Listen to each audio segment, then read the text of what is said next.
இன்றைக்கி கேரட் ரொம்ப சீப்பாக கிடச்சிச்சு. என்ன செய்யலாம் அப்படின்னு யோசிச்சப்போ தான் சரி நம்ம வந்து கேரட் அல்வா செய்யலாம் அப்படின்னு முடிவு பண்ணியாச்சு. அதுக்கு வந்து கேரட்டை நல்லா துருவி எடுத்தாச்சு. ஒரு சட்டியில் ஒரு 4 ஸ்பூன் நெய் சேர்த்து அந்த கேரட்டை நல்லா பச்சை வாசனை போகிற அளவு வதக்கியாச்சு.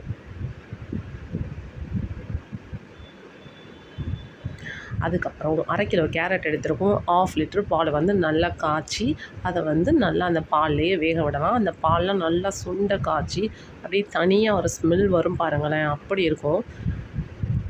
நல்லா அந்த பாலெல்லாம் வற்றட்டும். இதுக்கு வந்து ஒரு 1 கப் வந்து சுகர் சேர்த்துக்கிற போகிறோம். நல்லா அந்த பால் இன்னுமே வற்றட்டும்.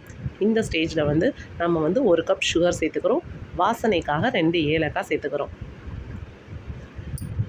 ஒரு சைடு வந்து ஒரு சட்டியில் ஒரு 4 ஸ்பூன் நெய் சேர்த்து நீங்கள் என்ன விரும்புகிறீங்களோ அந்த ட்ரை ஃப்ரூட் சேர்த்து வறுத்து எடுத்து வச்சுக்கோங்க. நான் இன்றைக்கி வந்து பாதாமும் கிஸ்மிஸ் பழம் மட்டும்தான் நான் வந்து இன்றைக்கி வறுத்து எடுத்து வச்சுருக்கேன். பார்த்தீங்களா, சுகர் நல்லா மெல்ட் ஆகி அது எவ்வளோ தண்ணி விட்டுருக்குன்னு. இந்த தண்ணி எல்லாம் இன்னும் வற்றட்டும். வற்றி எடுத்தோன்னே நம்ம வறுத்து வச்ச ட்ரை ஃப்ரூட் அதில் சேர்த்து சூப்பராக மணக்க இறக்கணும். அப்படின்னா சூப்பரான கேரட் அல்வா வந்து ரெடி ஆயிடுச்சு. நீங்களும் இது மாதிரி ட்ரை பண்ணி பாருங்கள். டக்குன்னு ஒரு ஸ்வீட் செஞ்சு சூப்பராக சாப்பிட்லாம். பிடிச்சிருந்துச்சு அப்படின்னா லைக் பண்ணுங்கள், சப்ஸ்கிரைப் பண்ணுங்கள், கமெண்ட் பண்ணுங்கள்.